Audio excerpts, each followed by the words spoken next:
বীরভূমের নানুরে আজ সকাল থেকেই তীব্র চাঞ্চল্য।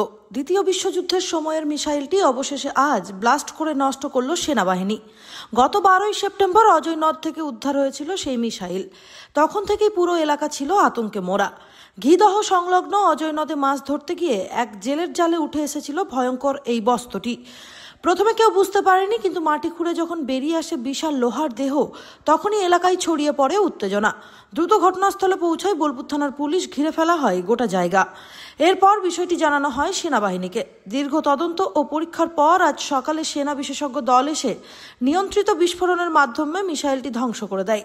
বিস্ফোরণের শব্দে কেঁপে ওঠে আশপাশের এলাকা, তবে কোনো ক্ষয়ক্ষতির খবর নেই। এই ঘটনার পর গ্রামবাসীর মুখে এখনও আতঙ্কের ছাপ স্পষ্ট। কেউ বলছেন এমন কিছু সামনে থেকে দেখিনি, আবার কেউ কৃতজ্ঞ সেনাবাহিনীর দ্রুত পদক্ষেপে। দ্বিতীয় বিশ্বযুদ্ধের সেই নিদর্শন আজ ইতিহাসের পাতায় মিশে গেল ধ্বংসের মধ্য দিয়ে, কিন্তু তার স্মৃতি হয়তো অনেক দিন থেকে যাবে নানুরের মাটিতে আর মানুষের মনে। The road was winding from there, no? And Kacha. It's coming till here. All the debris are coming till here.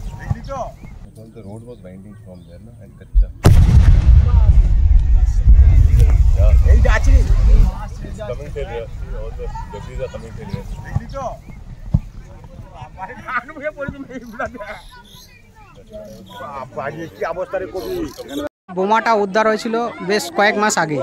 হ্যাঁ, কতটা আতঙ্কের মধ্যে ছিলেন? আতঙ্কের মধ্যে আপনার গোটা এরিয়াটা জুড়ে আপনার আতঙ্কতার মধ্যে ছিল। কিন্তু আমরা তো কোনোদিন ভাবি নাই যে এটা বোমা বটে। আমরা ভাবছিলাম কি না কি বটে, একটা যাই হোক কিছু জিনিস বটে হয়তো। নদীতে আমরা নিয়ে খেলা করেছি ওকে নিয়ে, তাই হ্যাঁ তোলাপড়া করেছি, নিয়ে এসেছি আকারি করে ধরে ধরে, তারপরে এক জায়গায় জড়ো করেছি। তার জন্য তারপরে এখন জানলাম তো বোমা আগে ফাটাইলে যখন ফাটলো, হ্যাঁ ফাটলো যখন। এখন কেমন মনে হচ্ছে? এখন দেখুন এই কিরম হয়েছে, আপনার একটা গোটাই তো একটা নদীর মতো ইয়ের মতো করে দিয়েছে, পুকুরের মতো করে দিয়েছে মাটিটাকে।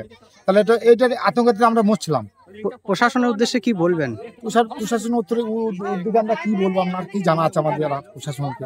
প্রশাসন যে এসেছিল এইটাই বাহাদুরি, আমাদের এটা পাঠিয়েছে এইটাই বাহাদুরি। হ্যাঁ, আবার কি আজ থেকে তো আতঙ্ক কেটে গেল। আজকে থেকে হ্যাঁ একটু আতঙ্ক আমাদের কাটলো। আপনার নাম? আমার নাম উমর মোল্লা, বাড়ি ঘিদহ।